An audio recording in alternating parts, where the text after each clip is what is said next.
How's everyone doing? Today I have a horror Blu-ray and DVD collection update. One DVD in here and the rest are Blu-rays. And if you've seen any of these movies, definitely let me know what you think of them and let me know which one of these is your favorite. Leave me those comments down below. First up is a signed Blu-ray for House of a Thousand Corpses. I got this from another collector, and I'm usually wary of buying signed stuff in general unless it's authenticated through one of the top third-party authenticators, JSA, PSA. There's a few. I would say Beckett would probably be next on the list. But since Sid Haig has passed, I feel like there's just been a flood of autographs for sale from him. People trying to unfortunately capitalize on his passing and make money. But he's been on the convention circuit for years. I got to meet him a couple times myself, and I've got a few different things signed from him, including another Blu-ray of House of a Thousand Corpses. But this one I decided to get because it had both Sid Haig and then Robert Mukes, who was Rufus down here. And again, if it doesn't have a third-party authenticator, I'm a little weary, but they provided pictures of the signing, and you could like actually see where they were signing, and that this was the autographs were on there in succession and posing with the Blu-ray. So when it's something like that, then I feel good about it, and you know, provides the authenticity. Again, this is my favorite Rob Zombie movie. Let me know what your favorite Rob Zombie movie is. And I feel like it's usually House of a Thousand Corpses or Devil's Rejects, but for me, House of a Thousand Corpses is by leaps and bounds. And let me know if you have any autographed movies in your collection, and which one is your favorite in your collection, or any kind of autographs. I know a lot of people aren't really into it, but I'm a big fan of that, especially if it's for a film that I really enjoy. I love to get an autograph on the movie. I've gone to conventions before. It's a really cool experience to get to meet them and then, you know, get an autograph too, get a picture. I know the prices have skyrocketed for a lot of people. Sid Haig, last time I met him a few years ago, his prices were great. Like, I think it was like $20 for an autograph and a picture, and that's on the lower tier level. And I know a lot of people complain about prices for celebrities at conventions, but if you go to a sports memorabilia convention, I mean, they usually start in the hundreds. Like Joe Montana, they'll charge different prices for different items. Like to sign a football, it might be $200 for Joe Montana to sign it. But if you wanted to sign your jersey, it might be $300. To me, I guess it's all really about the resale value there, but it's the same time to sign your signature right there. But I'm very happy to get that signed up by Rufus and then Captain Spaulding. I know Sid Haig's been around for a long time. We're back to the Roger Corman days. I got him to sign my Blu-ray of Pit Stop and Spider Baby. I figured those are probably ones he didn't get quite as much. You know, for the newer times, Captain Spaulding is like huge. He's an iconic character. He was amazing in that role. It was great to see him just even in one scene for Three from Hell. Yeah, iconic. I love it and very happy to get that signed up. And next up is the Arrow Video box set for the Ringu collection. And I know I talk about this every time. I sing Arrow Video's praises, but deservedly so. They do such an amazing job on the releases, special feature-wise, transfer-wise, the films that they choose to release, the packaging, the disc artwork, newly commissioned artwork, reversible artwork, you know, booklets, the clear case, and, you know, just the regular standard releases. They do such a great job, but the box sets are just phenomenal. You know, one of the best in the game for Blu-ray releases, and especially the box sets. But I haven't seen the sequels for this. I've seen the original one, and it's been a while. But the sequels I haven't. This has Ringu, Ringu 2, and then Ringu 0, which I guess is the origin of it. But it also has George Lita's Spiral. It's the lost original sequel. So I think that's pretty cool. So there's really a few movies in here. It's Ringu, Ringu 2, Ringu 0, and then Spiral, which I guess was intended to be the initial sequel on here.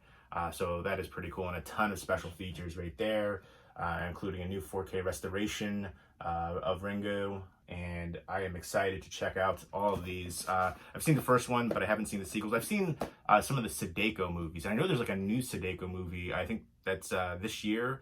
I think it's videos uploaded to YouTube, which I think is actually a really cool idea, using, you know, the modern technology, because I feel like that's something that I'm surprised that they haven't utilized more in modern horror. Like, YouTube is such a huge platform now. But I'm looking forward to checking that one out. But I've seen some of the other Sadeko movies, like Sadeko 3D, and then there's the booklet right here. And I always love when they include the booklets. If you're a fan of the film, all the behind the scenes information, also creepy, and photos. It's just awesome. So definitely appreciate that big time. And there's Ringu 0. Well, there you go. There's the disc artwork, and then there is reversible artwork too. That is super freaking creepy. Holy moly, look at that. Oh, wow. Creeptastic. I love that, though. It kind of reminds me of like the ending of Butterfly Effect, which is such a dark movie. I was talking about that recently with a couple people, and it's kind of shocking to think about, you know, certain scenes. I know Ashton Kutcher gets kind of a bad rep, but he was amazing in that one. Ringu 2, and there's the disc artwork and the reversible artwork. And I'll go ahead and show you the original Ringu, which also has a standalone release. But if you want to get the sequels, right now I believe they're only through the box sets. And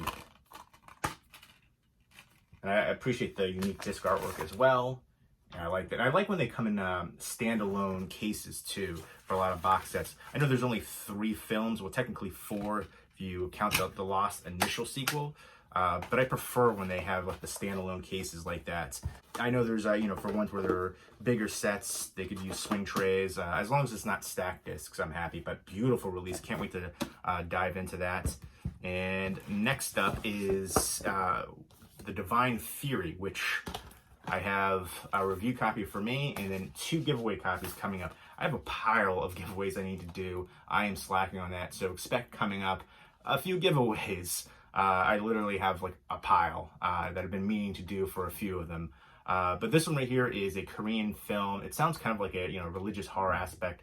After he loses his father when he's a kid, he decides to abandon the Christian faith and he chooses to just believe in himself. Now that he's older, he has everything he's ever wanted, and then suddenly he gets this mysterious wound on his palm. So kind of like stigmata-esque. And then he finds himself in the middle of a dangerous fight against otherworldly evil forces. So that looks pretty creepy right there. This looks pretty intriguing to me. And this is from Wellgo USA. Once I view it and review it, I'll be doing a giveaway copy for 2 Blu-rays. So look forward to that. And I know I have a couple more coming up slated. I hate editing. It's so tedious for me. So usually, you know, when I film the review, then I have to edit and then all that procedure. So bear with me, but I got some more goodies coming, giveaways. Next up is a DVD for Tower of Terror. It'd be interesting to see this one get a Disney Movie Club exclusive Blu-ray. I know they have a lot of like Disney Movie Club exclusives that way. And I've never seen this one, but I know it's pretty popular. Steven Guttenberg and Kirsten Dunst. And and the Tower of Terror, isn't that a ride? I don't do rides. Let me know if you do amusement rides and stuff like that. I don't know. I think I watch too much of the news and I hear too many stories about rides and people passing away. And it's not just like rickety old rides, it's the highfalutin rides too that it happens. And I don't know, I'm not that much of an adrenaline junkie these days. You're not gonna catch me jump out of a plane unless that plane's going down. I digress though. I don't know if the ride came from this movie or the movie came after that. I'm not sure, but Steve Guttenberg plays a character called Buzzy Crocker. So basically him and his niece are investigating this decades-old disappearance of a group of people who vanished on the elevator at the Hollywood Tower Hotel. And ever since, their ghosts have remained trapped inside the dilapidated old building, so they're trying to figure out what's going on. It happened on Halloween night. 5 partygoers vanished. So I guess they're just investigating this creepy old hotel. I don't know, I've heard good things about this for a while, and this was like $5 on Amazon, so I decided to go ahead and pick it up. Figured this could be a fun one for the Halloween season. I can't believe that the month is almost over and Halloween's right around the corner. Crazy how quickly the time flies. But yeah, let me know some more like, you know, PG-13 kind of horror stuff. Like, I don't know, like, what's the other one? Haunted Mansion or something like that too. There's a few other ones that come to mind that kind of more Disney-esque, family-friendly ones. I don't know, I feel like I've watched some really dark, you know, brutal movies recently. I need to lighten it down a little bit. But I say that and then I'm gonna want to go right back to it because I'm usually not into a lot of like the kiddie stuff. Even when I was a kid, I was like, 6, 7 years old, I was watching, Hellraiser and stuff like that. So, but there you go. Those are the pickups. If you've seen any of these movies, definitely let me know what you think of them. And let me know which one was your favorite from this lot too. Leave me those comments down below, and I hope everybody's doing well. Take care.